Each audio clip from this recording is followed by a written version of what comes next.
Esmu izstrādājusi savu filozofiju par Maslow piramīdu, kā viņu pielāgot tieši zīmoliem, zīmolu vārdiem un biznesiem. Tad, kad mēs sākam biznesu, mums gribas bieži vien tikai kaut ko pārdot un iekustināt, paskatīties, vai tas iet. Tad ir nākamais līmenis, ka mums gribās, lai ir droši, lai citi nevar nozagt, lai mēs varam tur investēt. Tad nākamais līmenis ir tad, ka mēs gribam, lai cilvēkiem patīk, lai sabiedrība mūs asociē ar to zīmolu, kad cilvēki tā kā stāsta par viņu viens otram. Tas ir nākošais līmenis.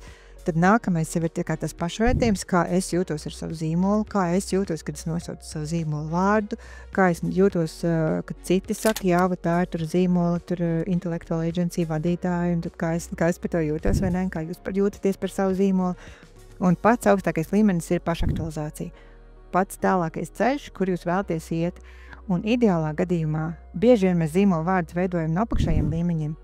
Un tad kaut kādā brīdī liekas, ka kaut kas nav, kaut ko vajadzētu mainīt, un nevar saprast, kāpēc, jo it kā jau tas ir pārdodās, jā, ir drošs, cilvēkiem arī patīk, bet ja mēs netiekam līdz tiem saviem augšējiem līmeņiem, un mums līdz galam kaut kas nav, arī tas ir kaut kāds brīdis, kad ir vērts domāt par to, vai tas vārds ir īstais, varbūt, ka jārada papildus vārds. Jā.